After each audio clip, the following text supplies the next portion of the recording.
आप देख रहे हैं उर्दू खबर।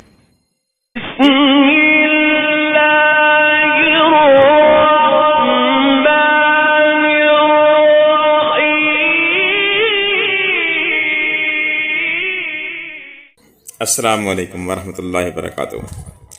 नाज़रीन मोहतरम, नबी करीम सल्लल्लाहु अलैहि वसल्लम सफ़ा पहाड़ी पर चढ़ गए और तमाम कुरैश को इस्लाम की दावत दी। इन सब से फरमाया, ऐ कुरैश, अगर मैं तुमसे ये कहूँ कि इस पहाड़ के पीछे से एक लश्कर आ रहा है और वो तुम पर हमला करना चाहता है, तो क्या तुम मुझे झूठा ख्याल करोगे? सब ने यक ज़बान होकर कहा, नहीं, इसलिए कि हमने आज तक आपको झूठ बोलते हुए नहीं सुना और हमेशा आपको सादिक और अमीन ही पाया है। अब आप सल्लल्लाहु अलैहि वसल्लम ने फरमाया, ऐ गिरोह कुरैश, अपनी जानों को जहन्नुम से बचाओ, इसलिए कि मैं अल्लाह ताला के यहाँ तुम्हारे लिए कुछ नहीं कर सकूँगा। मैं तुम्हें इस ज़बरदस्त अजाब से साफ डरा रहा हूँ जो तुम्हारे सामने है। मैं तुम लोगों को दो कलमे कहने की दावत देता हूँ जो ज़बान से कहने में बहुत हल्के हैं लेकिन तराजू में बेहद वज़न वाले हैं। एक, इस बात की गवाही कि अल्लाह के सिवा कोई इबादत के लायक नहीं। दूसरा ये कि मैं अल्लाह का रसूल हूँ। अब तुम में से कौन है जो मेरी इस दावत को कबूल करता है? आप सल्लल्लाहु अलैहि वसल्लम के खामोश होने पर इनमें से कोई न बोला तो आप सल्लल्लाहु अलैहि वसल्लम ने अपनी बात फिर दोहराई। फिर आप सल्लल्लाहु अलैहि वसल्लम ने तीसरी बार अपनी बात दोहराई, मगर इस बार भी सब खामोश रहे। इतना हुआ कि सब ने आप सल्लल्लाहु अलैहि वसल्लम की बात खामोशी से सुन ली और वापस चले गए। नाज़रीन मोहतरम, एक दिन कुरैश के लोग मस्जिद हराम में जमा थे, बुतों को सजदा कर रहे थे। आका सल्लल्लाहु अलैहि वसल्लम ने ये मंजर देखा तो फरमाया, ऐ गिरोह कुरैश, अल्लाह की कसम, तुम अपने बाप इब्राहीम अलैहिस्सलाम के रास्ते से हट गए हो। आका सल्लल्लाहु अलैहि वसल्लम की बात के जवाब में कुरैश बोल उठे, हम अल्लाह की मोहब्बत में ही बुतों को पूजते हैं ताकि इस तरह हम अल्लाह के और करीब हो सकें। इस मौका पर अल्लाह ताला ने उनकी बात के जवाब में एक वही नाज़िल फरमाई और फरमाया कि आप सल्लल्लाहु अलैहि वसल्लम फरमा दीजिए कि अगर तुम अल्लाह ताला से मोहब्बत रखते हो तो मेरी पैरवी करो। अल्लाह ताला तुमसे मोहब्बत करने लगेंगे और तुम्हारे सब गुनाहों को मुआफ़ कर देंगे। नाज़रीन मोहतरम, ये सूरह आले इमरान की आयत नंबर 31 थी। कुरैश को ये बात बहुत नागवार गुजरी।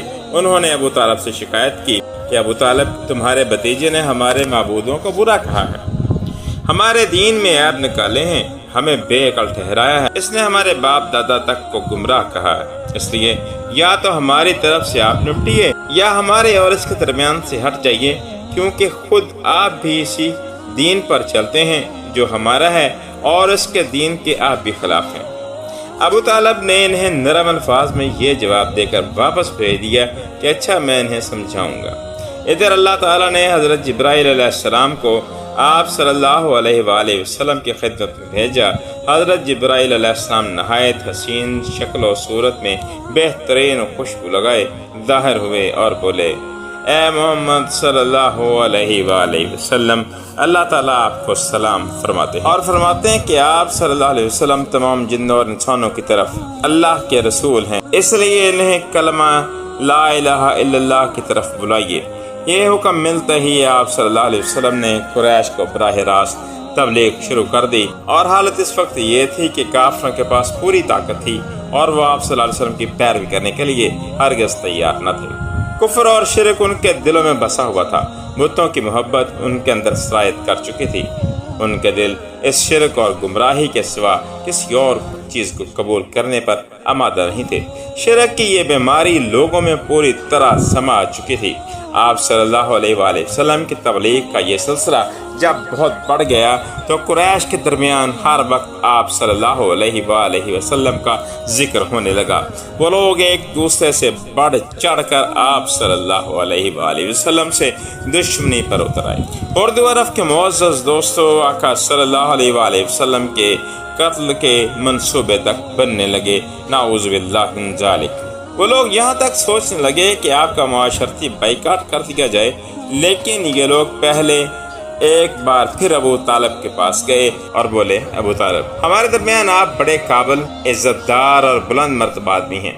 ہم نے آپ سے درخواست کی تھی کہ اپنے بھتیجے کو روکیے، مگر آپ نے کچھ نہیں کیا۔ ہم لوگ یہ بات برداشت نہیں کر سکتے کہ ہمارے معبودوں کو اور ہمارے باپ داداؤں کو برا کہا جائے، ہمیں بے عقل کہا جائے۔ آپ انہیں سمجھا لیں، ورنہ ہم آپ سے اور ان سے اس وقت تک مقابلہ کریں گے جب تک دونوں فریقوں میں سے کوئی ایک نہ ختم ہو جائے۔ قریش تو یہ کہہ کر چلے گئے۔ ابو طالب پریشان ہو گئے۔ وہ اپنی قوم کے غصے سے اچھی طرح واقف تھے۔ دوسری طرف وہ اس بات کو پسند نہیں کرتے تھے کہ کوئی بھی شخص حضور نبی کریم صلی اللہ علیہ وسلم کو رسوا کرنے کی کوشش کرے۔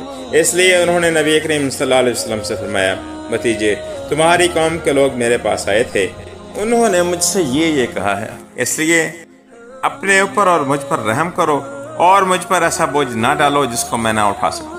ابو طالب کی اس گفتگو سے نبی کریم صلی اللہ علیہ وآلہ وسلم نے خیال کیا کہ اب چچا ان کا ساتھ چھوڑ رہے ہیں، وہ بھی اب آپ کی مدد نہیں کرنا چاہتے، آپ صلی اللہ علیہ وسلم کی حفاظت سے ہاتھ اٹھا رہے ہیں۔ ناظرین محترم، یہ پرنور اور دلوں کو چھو لینے والی داستان ابھی جاری ہے۔ اس کا اگلا حصہ آئندہ ویڈیو میں پیش کیا جائے گا انشاءاللہ۔ آپ سے گزارش ہے کہ ہماری ویڈیوز کو لائک، شیئر اور ہمارے چینل کو سبسکرائب ضرور کر دیں۔ اگلی ویڈیو کے لیے اجازت دیں، فی امان اللہ۔